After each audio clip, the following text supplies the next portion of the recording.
एक्सेलमध्ये फास्ट व्हायचं आहे तर माऊसचा वापर टाळा. पाहूयात एक एक्सेल शॉर्टकट झटपट एक्सेलमध्ये. मंडळी, आज आपण बघणार आहोत एखादा रो किंवा एखादा कॉलम आपण एक्सेलमधून कसा डिलीट करू शकतो माऊसचा वापर न करता. त्यासाठी आपण आज दोन वेगवेगळे शॉर्टकट वापरणार आहोत. एक जो आपल्याला रो डिलीट करायला मदत करणार आहे आणि दुसरा असणार आहे जो आपल्याला कॉलम डिलीट करायला मदत करणार आहे.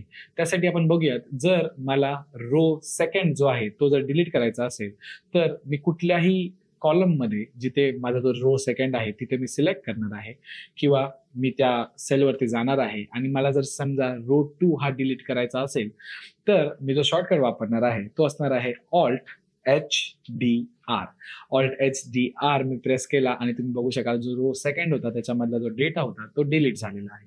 आणि तसंच जर मला कॉलम डिलीट करायचा असेल, समजा मला जो कॉलम ई आहे तो डिलीट करायचा आहे, तर मी त्या कॉलमवरती आलो आहे आणि तो कॉलम मला आता डिलीट करण्यासाठी मी जो शॉर्टकट वापरणार आहे तो असणार आहे Alt-HDC. Alt-HDC प्रेस केल्यानंतर तुम्ही बघू शकाल की माझा जो सॅलरीवाला कॉलम आहे तो डिलीट झालेला आहे. तर हाच होता आजचा आपला एक एक्सेल शॉर्टकट आणि अशाच माहितीपूर्ण व्हिडिओज पाहण्यासाठी फॉलो करा एक्सेल भारतला. धन्यवाद.